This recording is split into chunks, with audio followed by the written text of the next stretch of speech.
صلى عليك الله يا خير الورى تعدد حبات الرمال وأكثرا صلى. السلام علیکم ورحمت الله وبرکاتہ. زما خوږو اوریدونکو مجالس القرآن ته په خیر راغلی.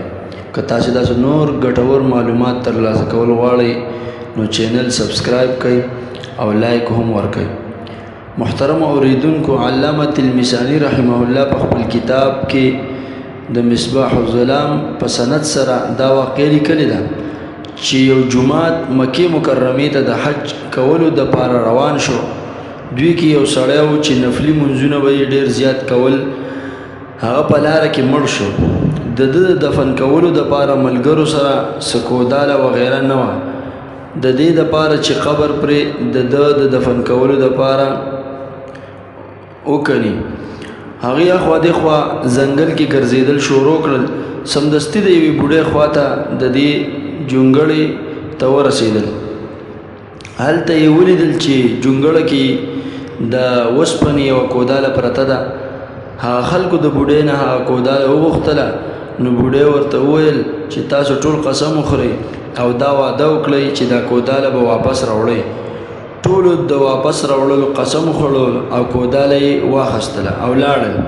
قبر یې تیار کړو، مړی یې ښخ کړو، مګر په غلطۍ کې کوداله په قبر کې پرېښودله. کله چې وریاده شو نو واپس شول او قبر یې بیرته وکنستلو. هلته څه ویني چې هغه کوداله د هغې مړي په سټ کې توق جوړه شوې ده او لاسونه یې هم په دې کې تړلي شوي دي. ټول خلک حیران شول او ویریدل او قبر یې بیرته بند کړو او د بوډۍ خواته واپس راغلل او ټوله قصه یې ورته بیان کړه. بوډۍ لا اله الا الله محمد رسول الله وویله او بیا یې وویل چې دا کوداله ما سره کور کې وه. ما ته خوب کې رسول الله صلی الله علیه وسلم فرمایلی و چې دا کوداله ځان سره محفوظ وساته. دا به یو داسې سړي په قبر کې توق جوړیږي کوم چې حضرت ابوبکر او عمر رضی الله تعالی عنهما ته بد رد وایي. دویم واقعه علامه ابن حجر مکی په خپل مشهور کتاب زواجر هندی کې لیکلي دي چې د شیخ صالح بیان دی چې زه په مدینه منوره کې اوسېدم. یو ځل د عاشورې په ورځ مدینه منوره کې څه دشمنان د صحابه کرامو جمع وو. نو د هغې خواته لاړم او ورته مې وویل چې د صدیق اکبر رضی الله تعالی عنه د محبت په بدله کې مال سره راکړئ. دوی کې یو کس پاسېدلو او زه یې خپل کور ته بوتلم. دننه یې دروازه بنده کړه او ما باندې خپل نوکران مقرر کړل او زما د وخلو حکم یې وکړو. دواړو زه ډېر زیات ووخلم او زما ژبه یې پرې کړه. بیا یې د خپل کور نه بهر وویستلم او دا یې وویل چې د چا په محبت کې دې څه څیز غوښتل اوس یې د دوی نه ژبه وغواړه. شیخ صالح وایي چې زه د جړا په حالت کې د حضور اقدس صلی الله علیه وسلم مبارک روضې ته راغلم او په جړا جړا کې ویده شو. خوب کې وینم چې زما ژبه صحیح شوې ده. کله چې ویښ شوم نو په رښتیا الله جل جلاله زما ژبه ټیک کړې وه چې دې سره زما عقیدت او مینه نور هم زیاته شوه. او را روان کال د عاشورې په ورځ باندې بیا د شیعاګانو مجلس ته ورسېدم او همدغه رنګې د غوښتنې سوال مې وکړو. اوس د دوی نه یو ځوان ودرېدلو. زه یې د ګیرې نه ونیولم او ډېر زیات اکرام او اعزاز یې وکړو او بیا یې د یو کور دروازه پرانیستله او زه یې دننه بوتلم. بیا په جړا شو. ما چې کله دننه وکتل نو یو خنزیر تړلی شوی دی. ما د دې ځوان نه د جړا د وجې تپوس وکړو.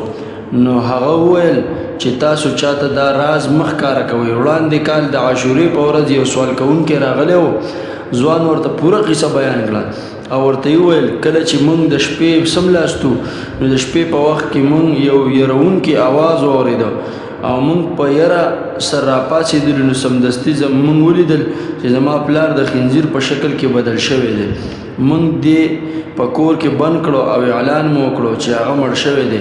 شیخ صالح وایي چې ما هغې ته وویل هغه زه یم چې د زما ژبه کټ کړې وه. کوم چې هغه بل کال هم راغلی وم.